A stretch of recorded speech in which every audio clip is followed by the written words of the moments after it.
In my opinion, the 1950s marked the true golden age of hockey cards. And the most famous hockey card company back then wasn't OPC, it was Parkhurst. Parkhurst was the premier hockey card manufacturer of its day, and it was to hockey what Topps was to baseball. In fact, even the card backs looked a lot like the original Topps baseball backs. And yet, these cards are mostly forgotten by all but the most dedicated old school collectors. But it's not too late to change all of that. So we're going to do a deep dive today into the history of Parkhurst hockey cards with a special emphasis on that golden age. And even if you're a devoted fan of modern cards with, all the foiling, the serial numbers, the chrome, and all that crap, right? You've got to admit that the older cards really do look really nice. Parkhurst Products Limited of Toronto was the brainchild of this man, George Kennedy, a former employee of the Wrigley Gum Empire. Kennedy learned the ropes while working as an assistant plant manager at the Wrigley's Canada plant in Toronto. He worked on projects like these shipments to Canada's armed forces during World War II. And the old story goes that Kennedy learned a lot of tricks of the trade after working closely with this man, Warren Bowman. So back in 1948, Bowman was using cards for all of the major sports to sell his gum. Well, almost all of the major sports, that is. Bowman issued cards that year for baseball, for basketball, and for American football, and I think for boxing or something like that as well, but he didn't even touch hockey. In fact, to find the most recent non-local hockey card set, the one with any sort of reach, you would have to go all the way back to before the Second World War. The last of the pre-war hockey card sets was this 1940 OPC set, which itself was just a continuation of earlier OPC sets.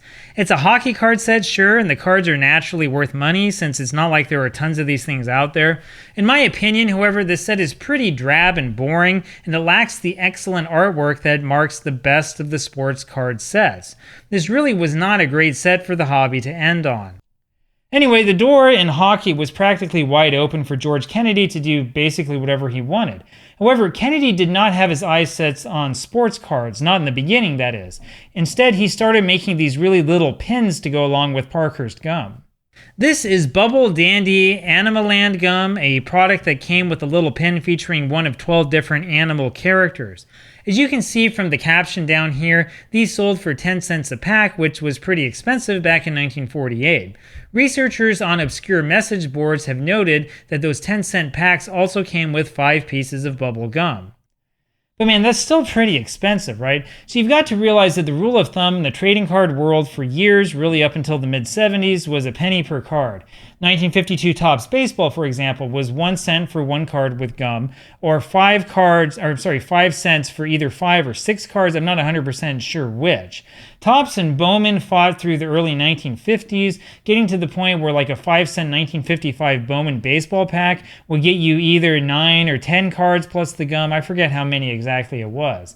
10 cents for 5 sticks of gum and a lousy animal pin really was not a great deal.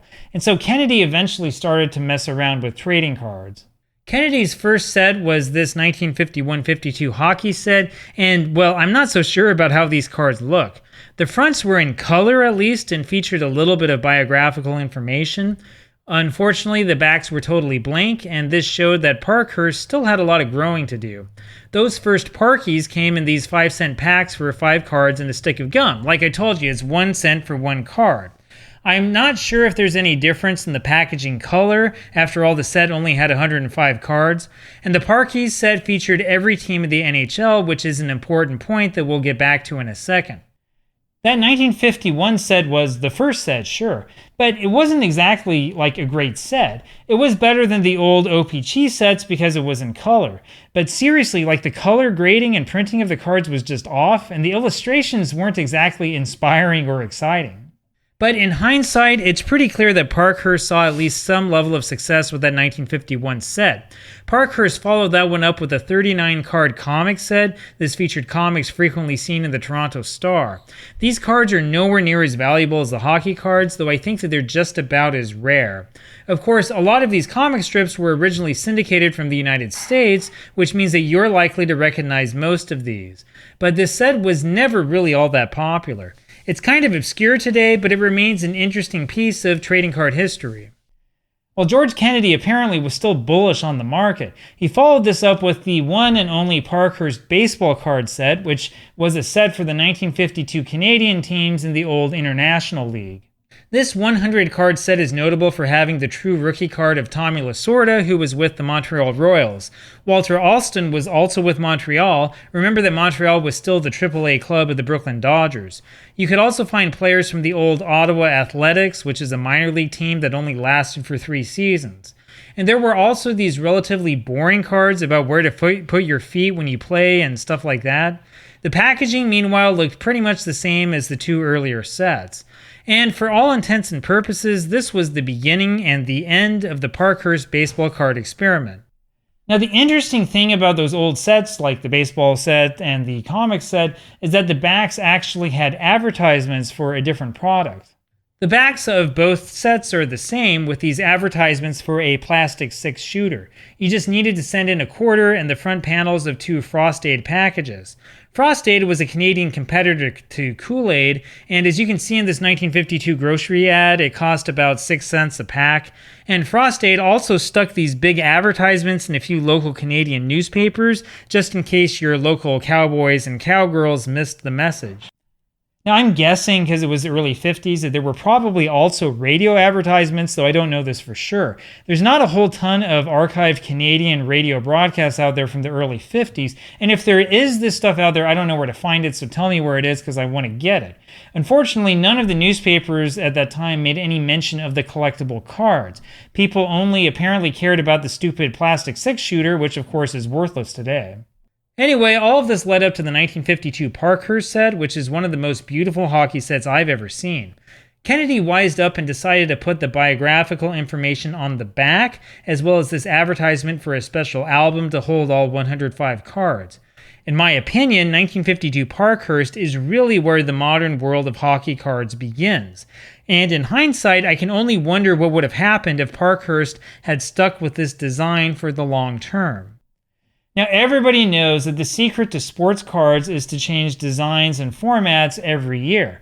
The thing is that kids always want the newest thing, and the best way to make the newest thing is to make it different from last year's product. However, Parkhurst made some changes over the years that were pretty questionable, and it led to a bunch of problems in the long run. 1953 was the final year of the Parkhurst monopoly, and this is where hockey cards really grew up.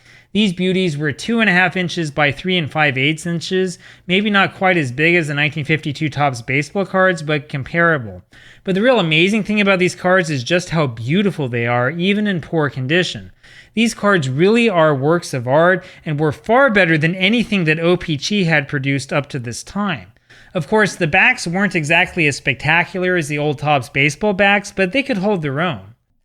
Now, if you're a Parkhurst fan, you've really got to hope that the world ended in 1953. It just doesn't get any better after this, I'm sorry to say.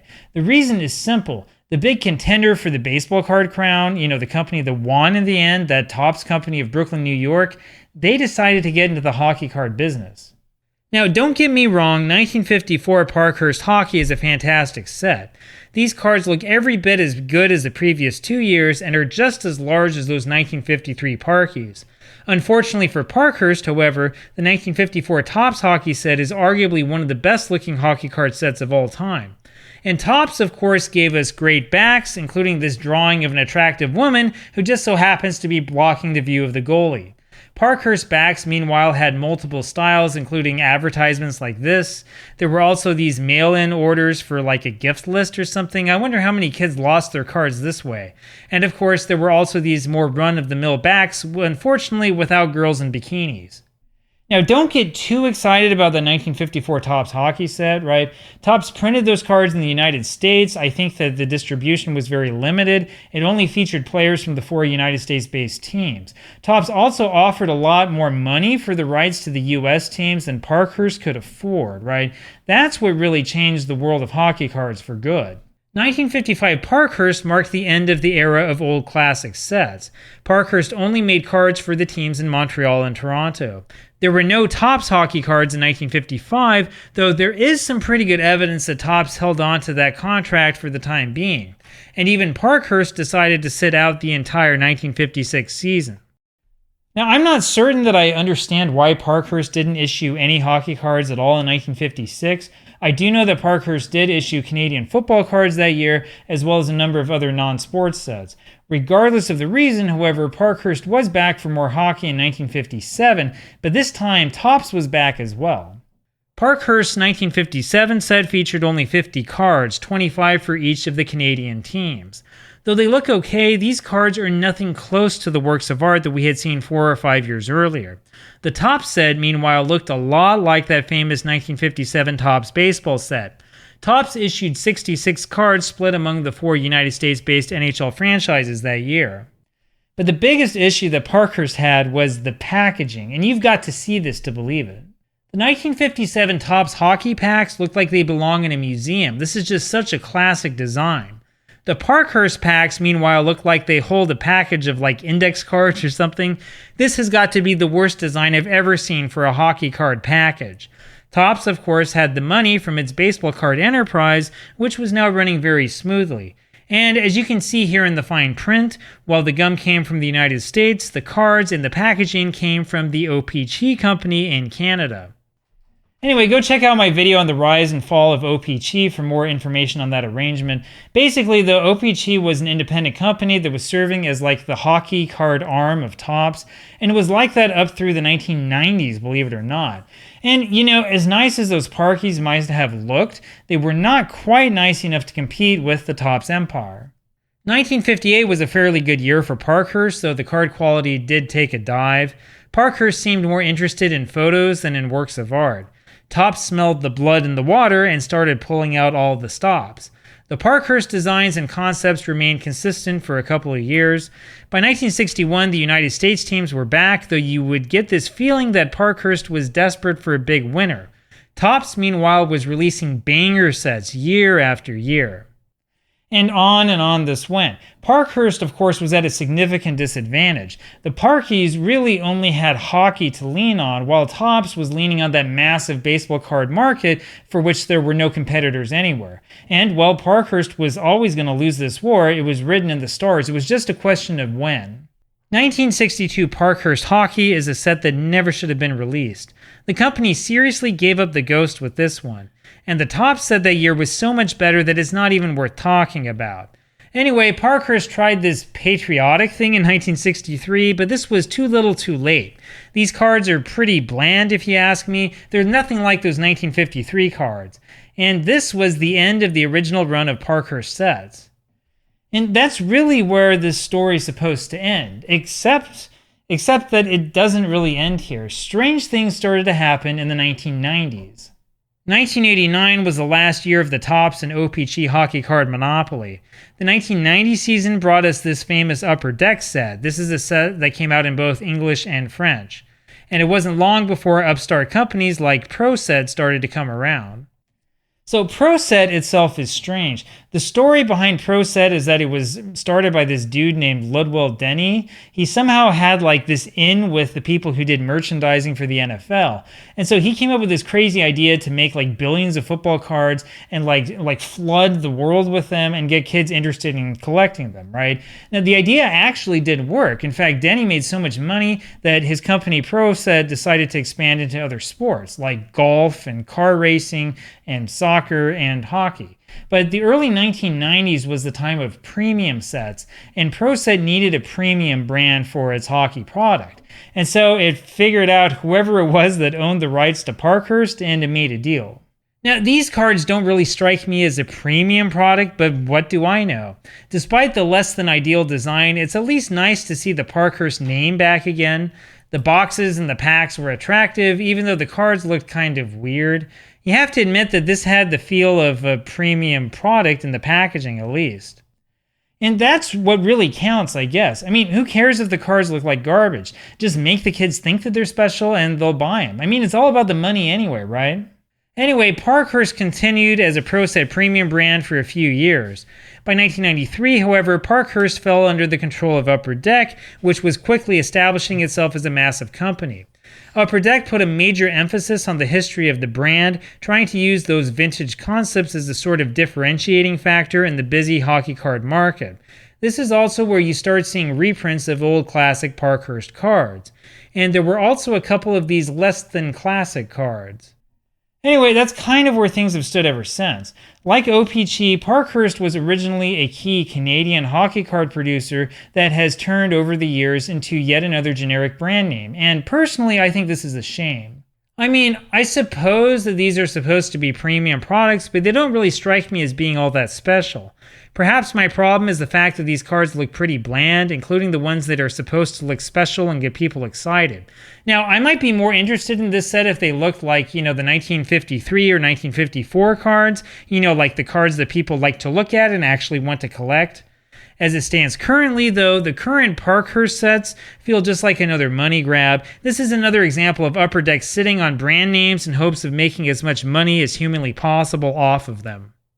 Anyway, I don't know. Maybe it's a good thing that Parkhurst still exists, or maybe it's a bad thing. I don't know. It's not that the company was about art to begin with, right? It was always about earning money. Still, there's something that feels bad about a brand of hockey cards that is only released in June of the next year, a brand that offers nothing actually special, where the cards look really boring, and it's really nothing more than another way for Upper Deck to get your money.